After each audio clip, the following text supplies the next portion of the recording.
What's going on, everybody? Mortem here, this time bringing you a look at Broken Roads, a post-apocalyptic crpg set in Australia that released 1 year ago. Almost to the day, technically April 10th in 2024 was its official release date, but while it is a game that features a novel morality system, some interesting writing and situations to find yourself in, it also, as no secret, had a very rough launch. And while I thought it was the kind of game that shined with multiple playthroughs so you could see all the different outcomes of those moral choices you could make, it also had a lot of problems, probably the biggest of which were a variety of bugs and things that could either soft lock you or just break quests in general that you'd have to reload and try to fix, alongside combat that honestly was pretty underwhelming, and for the most part kind of still is, to be honest. But after initially reviewing it all the way back then, I decided that following some patches that have been happening over the last year, I wanted to, again, just take a second look at it and let people know how it's doing these days.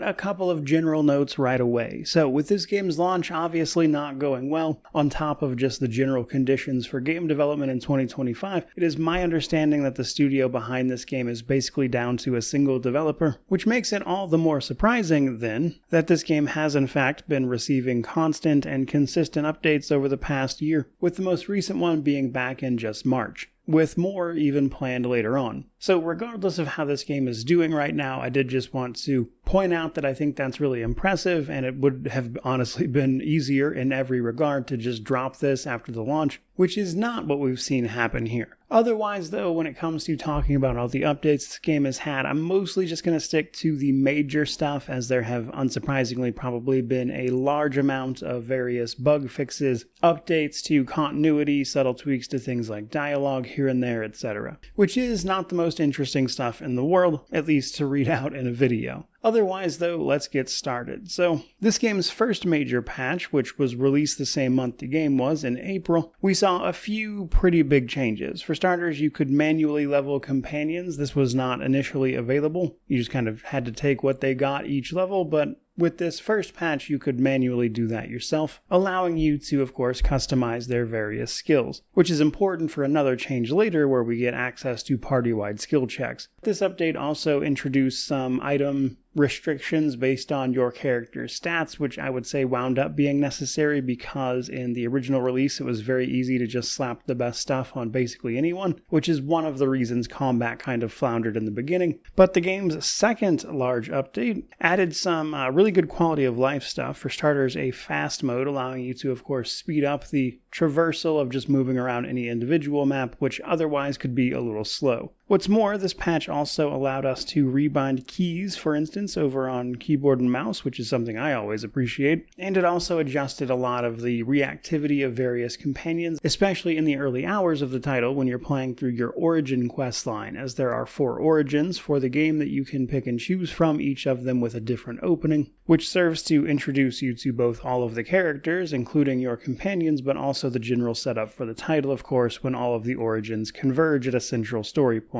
In this case, though, they just added a whole lot of reactivity to those companions, especially early on, allowing them to be a little more involved. Now, right around patch 3 is where things started to get a bit better for Broken Roads here. That is to say, the Steam reviews notably improved at that time before ultimately kind of settling back down at a mixed rating, which is what it is at now, as opposed to, I believe, the mostly negative that it launched at. The third large patch introduced a whole host of balancing changes. That is to say, balancing for things like individual items, the skill checks you'd run across, and even just things like vendors and the items they carried. A lot of this was adjusted and tweaked, items being changed in terms of how much action points they cost to use, vendors, as I mentioned, having their inventories reworked to simply carry more useful items in general, but also adjusted as you move through the game, and then skill checks, it was of course adjusted for the various difficulty of those checks along the way. So if anything, I would say patch 3 was just a very, very big patch focused on balancing specifically.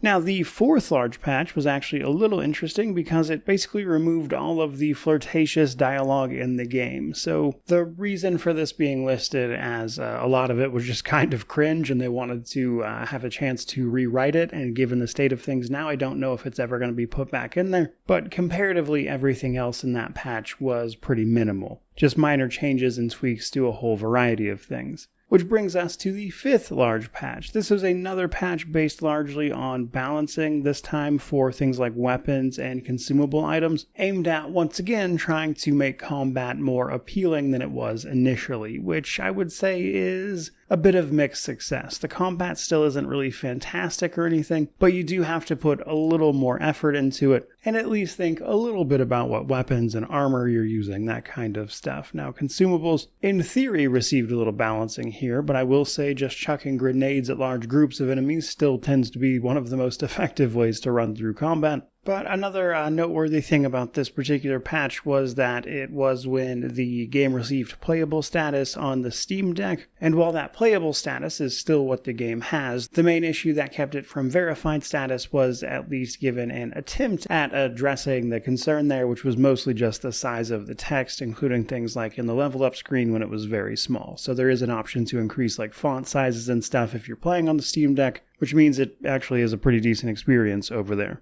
But that brings us to our last major patch that I want to talk about, which was quite recent, back in just March of this year, and it introduces a few pretty big things as well. For starters, those party-wide skill checks that I mentioned. Took a while to get those in there, and sometimes the game will still only use your player's skills based on, the situation. But generally speaking, most skill checks will check against your entire party rather than just your main character, which is what you want if you're manually leveling them up as well. Though it is my understanding there is future work to be done here with plans to flesh out the amount of skill checks and the overall balance of them generally, that is to say how hard they are. With the rest of this patch focusing on smaller changes with things like adjustments to various bits of dialogue to make things more clear, especially in some early parts of the game with a few of the main characters. But there was actually an interesting quality of life change introduced with this patch as well, which is that the game will tell you when containers are empty now, which is always nice.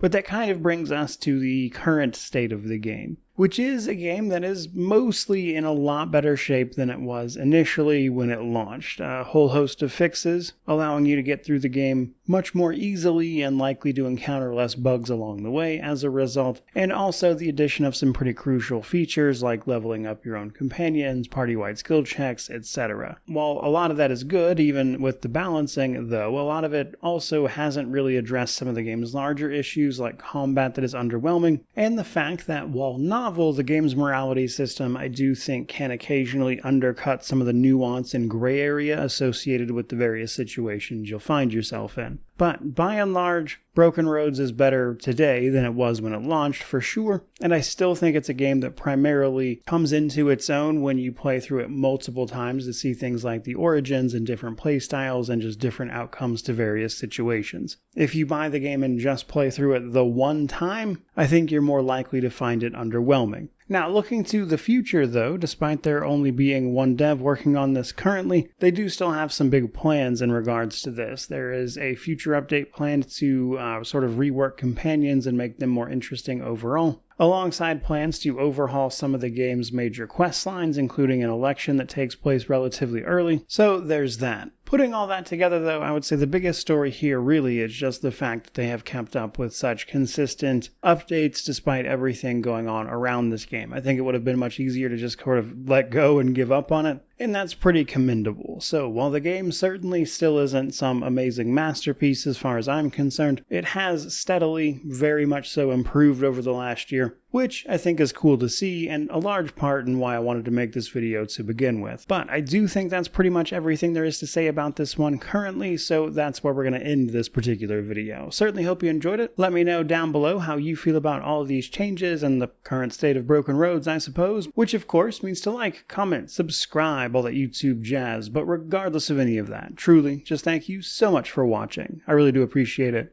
May you wander in wisdom and have an amazing day.